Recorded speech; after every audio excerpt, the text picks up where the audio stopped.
ఈ ప్రపంచంలో మనల్ని బాగా ఎక్కువగా ఆశ్చర్యపరిచే నాగరికతలు 3 ఉన్నాయి. వాటిలో ఒకటి ఈజిప్ట్ కాగా, రెండోది సింధు నాగరికత, మూడోది మయన్ల నాగరికత.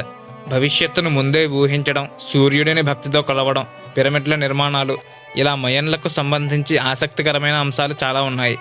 వాటిలో ఒకటి బాల్ గేమ్. మధ్య అమెరికా ప్రాంతంలో నివసించిన మయన్లు ఈ క్రీడను ఆడేవారు. ఇప్పుడున్న Arizona, New Mexico, Guatemala, Honduras, Belize ప్రాంతాల్లో ఈ గేమ్ ఆడేవారు.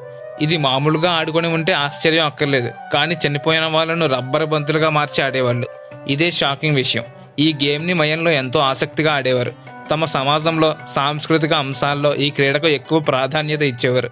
క్రీస్తు శకం 250లో ఈ గేమ్ ప్రారంభమైనట్లు అంచనాలు ఉన్నాయి. మరి శవాలు బంతులుగా ఎలా మారేవి? ఎందుకు అలా చేసేవారు? మయన్లు క్రూరంగా వ్యవహరించేవారా? ఇలాంటి ప్రశ్నలకు సమాధానాలు తెలుసుకునేందుకు ప్రయత్నిద్దాం.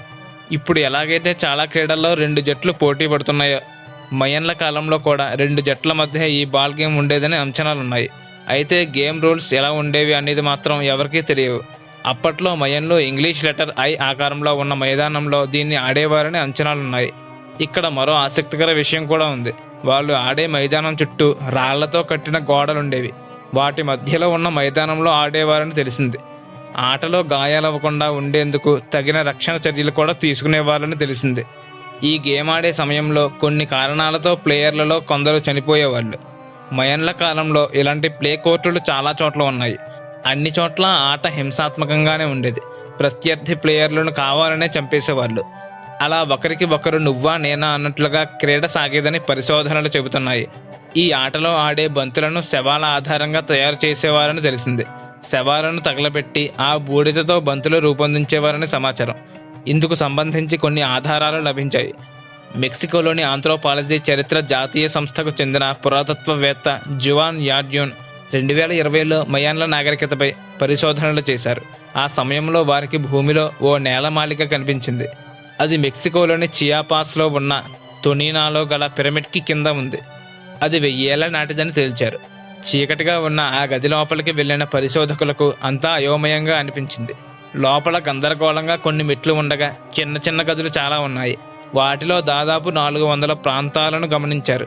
వాటిలో బొగ్గు, బూడిద, మొక్కల వేర్లు, సహజమైన రబ్బర్ ఉండేదని తెలిసింది. నేలమాళికలోని ప్రాంతాలలో ఉన్న బూడిద అప్పటి మయన్లను పాలించిన వారి అస్థికలు కావచ్చని పురాతత్వవేత్తలు అంచనా వేశారు. ఆ అస్థికలను రబ్బరు బంతులుగా మార్చడం ద్వారా చనిపోయిన వారు ఎప్పటికీ తమతోనే ఉంటారని మయన్లు భావించినట్లు చెబుతున్నారు.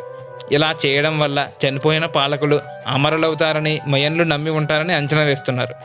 నేలమాళికకు దగ్గరలోనే ఉన్న యాక్స్చిలాన్ ప్రాంతంలో పురాతత్వవేత్తలకు కొన్ని విగ్రహాలు లభించాయి. అవి బంతులను విసురుతున్నట్లుగా ఉన్నాయి. ఆ బంతుల్లో చనిపోయిన మనుషుల అవశేషాలు ఉన్నట్లు కనిపించాయి. తద్వారా నిపుణులు ఈ అంచనాకి వచ్చారు. అయితే నిజంగానే మయన్లు అలా చేశారా లేదా అనేది తెలియదు. దీనికి ఖచ్చితమైన ఆధారాలు కూడా లేవు. సో ఇది ఫ్రెండ్స్, మయన్ బాల్ గేమ్ గురించి కొన్ని ఆసక్తికరమైన విషయాలు. ఈ వీడియో నచ్చినట్లయితే లైక్ చేయండి. Thanks for watching.